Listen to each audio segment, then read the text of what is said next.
How about a little heel turn? John Cena. They actually did it. John Cena officially turned heel at Elimination Chamber 2025. I can't believe it. Triple H said that this pay-per-view was gonna be monumental in WWE history, and I didn't believe him at first. You know, like, WWE is a company which tends to overhype their pay-per-views. Like, I know you guys all remember them calling WrestleMania 38 the most stupendous WrestleMania of all time. Most stupendous two-night WrestleMania in history. I still don't really understand what that means. Based off of that and the fact that WWE on Netflix has been pretty disappointing up until this point, I was very skeptical heading into this pay-per-view. But they surprised me in more ways than one, bro. Like, first off, John Cena winning the Elimination Chamber, I didn't think that was gonna happen. They did a really good job of teasing so many different outcomes that it wasn't really clear what direction they were heading in. Like, they've teased Logan Paul versus John Cena for months at this point, and I personally thought that was the direction they were gonna go in. Like, maybe Logan Paul low blows Cena and gets him eliminated, and then they have their match at WrestleMania. I thought that's where they were gonna go with the storyline, but obviously that was just something in disguise to keep us thinking. And like, I really appreciate the way WWE did this. Like, it wasn't obvious that, you know, John Cena would win the Chamber, let alone him turning heel. Like, I didn't think they would do that, bro, because especially when you consider that this is John Cena's last run in the WWE, you sort of expected him to stay face throughout his entire run. But I'm excited for it, man. I'm really excited to see where it goes from here. I know the WWE has considered turning John Cena heel at least once before, and he mentioned it on a podcast with Chris Van Vliet. How close were you to turning heel? Real close. Like around what time period? Cena Rock won. Oh, I got word that they were going to do it. I went out and recorded a new song. I went out and got all new gear. Like, I was ready to go. The fact that they got to the point where they had a whole theme song for him, new merch and everything, like, it was so much unused potential. And when you hear John Cena talking about it, you sort of hear that in his voice. It's like he kind of wanted to do it, but he understood why the company wouldn't. But I'm sure this is exciting for him as well to play a new character, because pretty much his entire run in the WWE, he's been one character, and that's Super Cena. But now we get a new fresh coat of paint on John Cena, and I'm excited to see how it goes. The one thing which I found a bit odd was Travis Scott just being there for no reason. Now that was a little bit weird, bro. Like, I don't know. Like, first of all, he came out to Fiend and he didn't really perform it. He just stood around, and it was a very awkward segment in my opinion. Like, it was kind of awkward having him there. It ties into the whole Illuminati thing, which some people have speculated is where the storyline is going. Sort of blending kayfabe and reality in that point.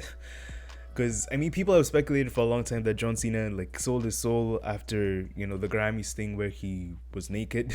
Like, that's been a speculation for a while. And obviously The Rock, being the most popular guy in Hollywood, he's speculated to have been doing some shady stuff behind the scenes. So them blending kayfabe and reality in the WWE is super interesting to me. And yeah, hearing Cody tell The Rock to go fuck himself was... It got me hyped up, man. It got me so behind Cody. And I think that's where I'm going to stay for a majority of the storyline, man. Hey, Rock! Go fuck yourself! Yeah, if there was one way to turn John Cena heel, it's allying him with The Rock on a two-man power trip. Like, I don't know. They executed it. They executed it perfectly, in my opinion. It was a swerve. It made sense. It gets people talking. I'm really happy with the way they did it. But with that being said, the way we got to this point was a little confusing. So last week on Friday, The Rock's promo was all over the place. He was just talking in circles. It was very confusing. He was turning heel, turning face like 3 times during the promo. It was a very confusing segment because you couldn't read The Rock's mind. And I guess maybe that was intentional, but The Rock didn't pull it off as well as he should have. But seeing where we ended up, I'm guessing the story was meant to be The Rock was trying to manipulate Cody, so he was trying his best to be at his good behavior, but his evil side kept on coming out. Like, he would tell the crowd to go fuck themselves or say they have syphilis or whatever, and then he'd revert back to being a nice guy all of a sudden. I think that was I think that was the direction it was meant to go in, but The Rock just didn't pull it off as well. But I mean, they recovered. They recovered pretty well, especially with the thing that happened last Friday with The Rock holding a weight belt that said Cody's soul. Like this, yo, The Rock is actually insane. Like this version of the final boss is Shang Tsung. He is pure evil, and I'm here for it, man. I'm enjoying it. Your brother's soul is mine. With that being said, I haven't talked too much about the Elimination Chamber match itself. I thought it was a pretty decent match, probably better than the one last year. Very entertaining. My one issue was it looks like they're gonna do Damian Priest versus Drew McIntyre. Drew McIntyre got eliminated pretty quickly in the match. I'm not excited to see that. I like Damian Priest, but I don't know. Him versus McIntyre as a WrestleMania match isn't too exciting to me. But the match itself, like pacing wise, was excellent. We got a lot of CM Punk versus John Cena in that match, and I don't know, it made me feel super nostalgic, man. Like seeing these guys fight again, like 10 years later. I don't know, it brought me back to my childhood a little bit, man.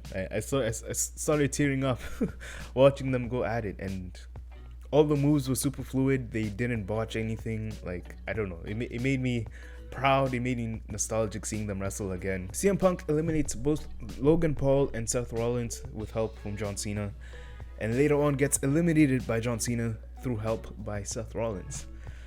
Yeah, it looks like Seth Rollins versus CM Punk is the direction for WrestleMania this year. It most likely won't main event, so I mean, it sucks for both of those guys because it seems like that's like the one thing which they're both chasing, but it doesn't look like it's gonna happen this year because maybe it might actually, because now I'm thinking about it, like Roman Reigns still has beef with Seth Rollins after this crazy stomp, so it might be a triple threat main event for night one.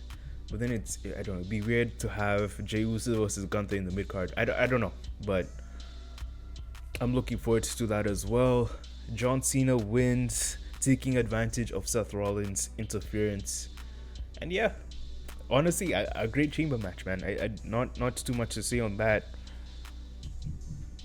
As far as what else happened on the card, we had Jade Cargill returning to the WWE, and she went straight for Naomi, bro. Like, she sort of faked out Liv Morgan and then hit Naomi, bro. Like, I don't know. I really enjoyed that. They've been teasing it for so long. Like, Naomi has been so over the top with her excitement of it being Liv Morgan, like the blame being deflected, that you just knew it was her. Maybe her and Bianca. Maybe it still is her and Bianca, because Bianca ends up winning the Women's Chamber, and she's going to go on to fight Rhea Ripley, but it seems like there's going to be tension between her, Jade Cargill, and Naomi, so I don't know how that plays out. Is it Naomi versus Jade Cargill in a singles match, or is it going to be a triple threat for the women's title? I don't know. Either way, I like it. But yeah, as for the rest of the card, we had Sami Zayn taking on Kevin Owens. Kevin Owens ended up taking the W through manslaughter. I know, hey, bro, like wrestling is so ridiculous.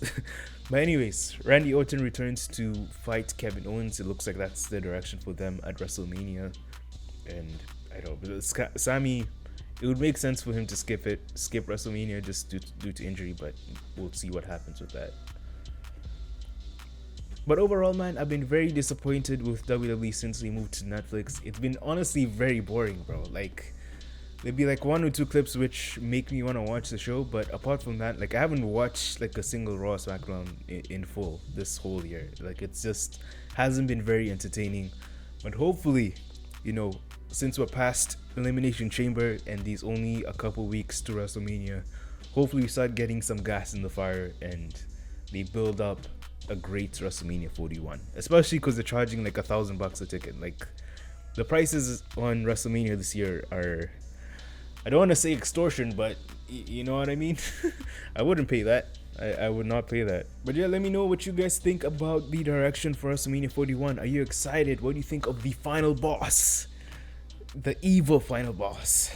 What do you think of this rendition of The Rock? What do you think of John Cena turning heel? Let me know down in the comments. See you guys in the next one. Bye.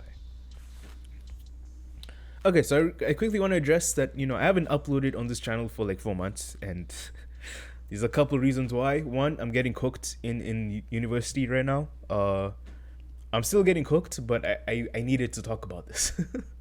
So like I should be reading right now, but I needed to talk about this. But I mean, not only that, but just wrestling hasn't been as interesting to me of late. Like as I said earlier, like WWE on Netflix hasn't been super entertaining so far. And I'm sure I'm not the only one who shares that opinion. Like it has been kind of mediocre, but since we're on the roads to WrestleMania, I'm gonna start watching it. I'm gonna start getting more involved. Let me know what you guys want to see more on the channel, and yeah, I'll try to keep up with it. No promises, man. Maybe one video a month. I'll try something. We'll work it out. But yeah, see you guys in the next one.